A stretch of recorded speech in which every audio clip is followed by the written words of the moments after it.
Shalom saudara, pada saat ini saya akan membahas mengenai topik perpuluhan dan persembahan khusus, di mana Anda sudah menyaksikan di Facebook, YouTube, Instagram mengenai pendeta-pendeta yang menekankan persepuluhan dan buah sulung, dan ini dikhotbahkan di setiap ibadah.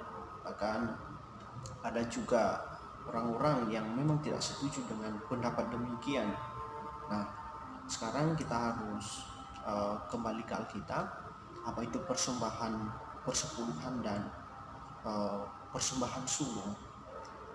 Di Amsal 3 ayat 10, di situ seorang pendeta mengutip ayat bahwa dia katakan bahwa persembahan sulung itu menyenangkan hati Tuhan dan itu perintah Tuhan, dan juga persembahan persepuluhan itu juga dipersembahkan untuk Tuhan sebagai milik Tuhan.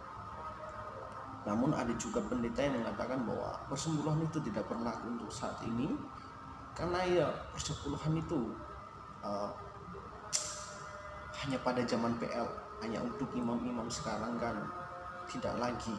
Nah, untuk itu saudara, saya mau katakan bahwa apa yang tertulis di Alkitab itu yang pertama harus kita lakukan.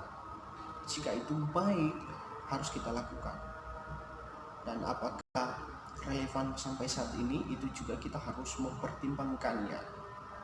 Nah, saya kutip dari Bilangan 18 ayat 21, dikatakan di situ bahwa mengenai Bani Lewi, sesungguhnya aku akan berikan kepada mereka segala persembahan persepuluhan di antara orang Israel sebagai milik pusakanya untuk membalas pekerjaan yang dilakukan mereka, pekerjaan pada kemah pertemuan.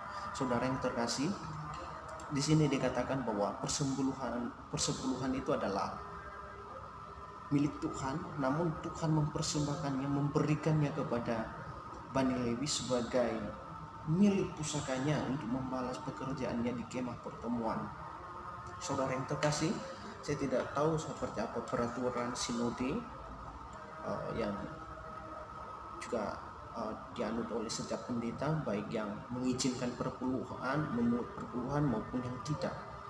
Namun satu hal yang kita percaya saudara, bahwa perpuluhan itu adalah milik Tuhan, dan Tuhan sudah tentukan itu, dan Tuhan juga meminta kita untuk memberikan persepuluhan, karena dikatakan di situ bahwa persepuluhan itu milik Tuhan dan diberikannya kepada imam untuk memberikannya juga dalam milik pusaka mereka.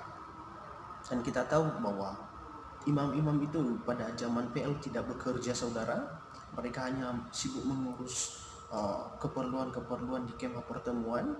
Dan untuk saat ini, jika kita melihat fungsi dari imam itu adalah para pendeta, penilik jemaat, dan penatua, mereka juga sibuk untuk mengurus pekerjaan-pekerjaan Tuhan di dalam gereja. Nah, apakah salah kita memberikan perpuluhan? Tentu tidak salah saudara, karena itu adalah perintah Tuhan, dan perpuluhan itu milik Tuhan, bukan milik pendeta. Jadi salah ketika orang mengatakan bahwa perpuluhan itu kan milik pendeta untuk memperkaya pendeta. Itu sangat salah sekali saudara. Karena kenapa? Karena motivasinya yang salah memberikan perpuluhan. Dia memberikan perpuluhan itu kepada pendeta, bukan kepada Tuhan. Sehingga ketika pendetanya kaya, ketika pendetanya mewah, dia membeberkan dengan kata-kata yang tidak baik. Nah, itulah yang jadi masalahnya. Kita tahu bahwa perpuluhan itu adalah milik Tuhan, maka berikan untuk Tuhan, meskipun nanti itu dipakai oleh pendeta. Itu masalah sinode saudara. Kita sebagai sidang jemaat atau kaum awam yang tidak berkecimpung dalam masalah-masalah mengenai kependetaan, mengenai jabatan-jabatan dalam gereja, kita harus tahu bahwa apa yang dikatakan Alkitab itu yang kita kerjakan. Meskipun banyak pendeta yang tidak setuju untuk memungut perpuluhan, itu masalah mereka.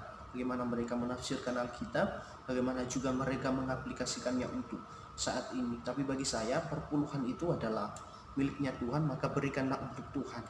Dan perpuluhan itu ketika sudah dikumpulkan, maka itu adalah hak milik para imam-imam sebagai upah mereka telah bekerja keras mengusahakan rumah Tuhan, melayani.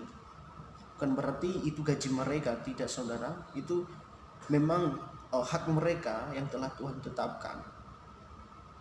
Jika mereka terus bekerja di gereja juga saudara tanpa ada upah saudara, mereka bisa siapa yang menghidupi keluarga mereka? Untuk itu kita harus berpikir seperti itu saudara, bahwa seorang hamba Tuhan itu patut menerima upah dari pelayanannya. Dan bagi para pendeta yang memang tidak menyukai statement bahwa persembahan persepuluhan dan persembahan sulung itu tidak relevan sampai sekarang, atau mengatakan bahwa itu hanya memperkaya pendeta, atau mengatakan bahwa itu di zaman PL. Nah, mari kita buang itu jauh-jauh, bahwa perpuluhan itu milik Tuhan, maka kita berikan untuk Tuhan, bukan untuk pendeta. Kita benarkan motivasi kita terlebih dahulu supaya kita tidak salah untuk melihat Alkitab.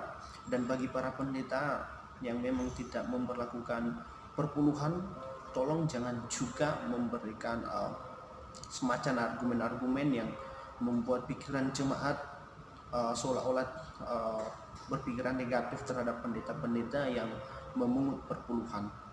Karena perpuluhan, ingat, itu milik Tuhan, bukan milik pendeta, meskipun diberikan kepada pendeta nantinya.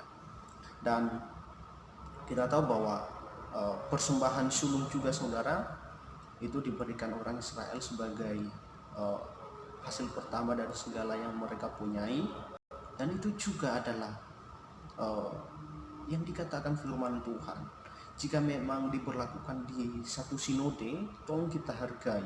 Itu kan kesepakatan sinode. Dan jika memang tidak diberlakukan di sinode lain, itu hak mereka. Yang penting kita itu berjalan dalam kebenaran firman Tuhan tanpa menjatuhkan satu sama lain. Kiranya video ini dapat memberikan kita pemahaman bahwa apapun yang kita lakukan itu harus sesuai dengan kebenaran firman Tuhan. Dan jika ada penafsiran-penafsiran yang berbeda dalam Alkitab, marilah kita hargai dan kita diskusikan bersama tanpa mengecilkan atau mengatakan pendeta itu memperkaya diri, perampok jemaat. Itu kata-kata yang salah. Tolong jangan mengatakan hal-hal demikian, apalagi jika kata-kata itu keluar dari mulut seorang pendeta, seorang hamba Tuhan, menjelek-jelekan hamba Tuhan lain. Karena bagi saya, kita ini sama-sama anggota tubuh, mari kita saling menjaga dan merawat, bukan saling menjatuhkan dan saling menyakiti. Tuhan tidak menghendaki hal demikian. Hanya dalam video ini Anda terberkati. Tuhan Yesus memberkati.